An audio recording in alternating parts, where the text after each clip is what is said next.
Lagi rame banget nih, Indonesia katanya mau dijajah sama Amerika karena Indonesia dikenakan tarif ekspor sebesar 19%, sedangkan Amerika 0%. Ditambah Indonesia harus beli beberapa produknya Amerika dan memberikan akses ekonomi kepada Amerika. Ini nih sebenarnya harus penting banget kalian tahu. Kalau kalian ngelihatnya kayak postingan kayak gini, ini kesannya kayak Indonesia tuh dibantai banget sama Amerika. Padahal postingan kayak gini tuh, ini justru ada anomalinya loh guys. Anomalinya itu ada di poin nomor 2 dan poin nomor 4. Dianggapnya kayak kita tuh rugi, sedangkan Amerika tuh untung. Padahal sebenarnya Indonesia tuh memang sudah jadi pengimpor atau pembeli energi dan juga produk pertanian Amerika jauh sebelum adanya perang-perang tarif ini. Jadi ini nih bukan keuntungannya Amerika juga, tapi memang Indonesia juga lagi butuh. Jadi sebenarnya Amerika itu minta Indonesia buat ngurangin pembelian dari negara lain dan perbanyak dari negara mereka. Udah that's it. Ini sama-sama butuh, sama-sama untung. Nah yang buat nomor 3, ini tuh sebenarnya kita nggak lagi dipalak. Tapi pada dasarnya, menurut gue ya, Indonesia tuh emang mau beli 50 pesawat Boeing 777 buat masuk ke dalam pasar penerbangan jarak jauh dan juga antar benua. Yang dimana di Asia Tenggara sendiri, itu masih sangat dikuasai sama Singapura dengan Singapore Airlines-nya.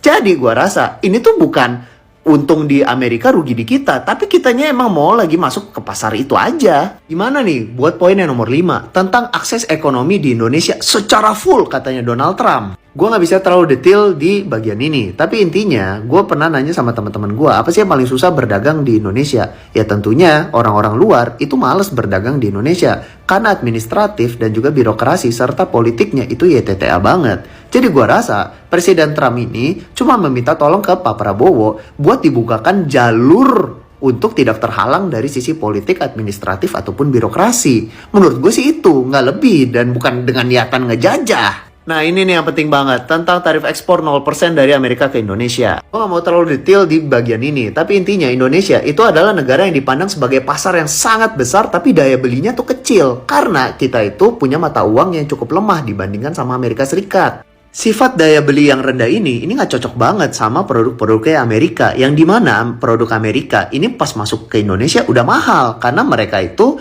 konversinya dari dolar ke Indonesia. Sedangkan orang-orang Indonesia lebih tertarik sama barang-barang murah dari negara yuhuhuhu yang dibackingin sama negaranya. Jadi ya produk Amerika tuh sebenarnya nggak ganggu-ganggu banget. Justru yang ganggu itu adalah produk-produk super murah dari negara yuhuhuhu yang malah menjadi pilihan utama orang-orang Indonesia daripada kita harus beli produk lokal atau produk Amerika yang lebih mahal. Lah terus kenapa Donald Trump bikin tweet kayak kesannya dia tuh ngebantai Indonesia?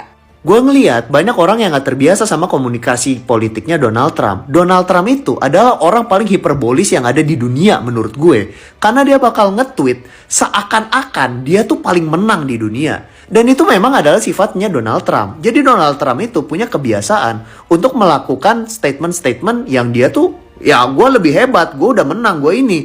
Padahal implikasinya ya bodo amat kayak gitu. Yang penting dia terlihat menang, dia terlihat luar biasa. Dan itu ya normal-normal aja, namanya juga komunikasi politik. Jadi menurut gue, Donald Trump juga ingin memberikan pesan kepada negara-negara yang lagi mau nego tarif sama dia.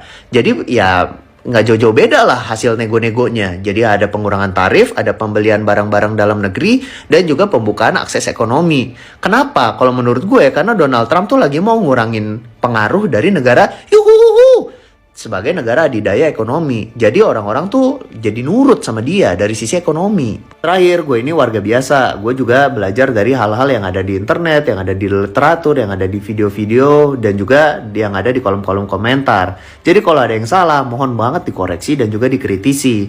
Dan please banget, gue nih ngomong kayak gini bukan karena gue buzzer atau sejenisnya, tapi karena gue cuma mau mengangkat sisi lain dari apa yang sudah rame. Oke guys ya, thank you.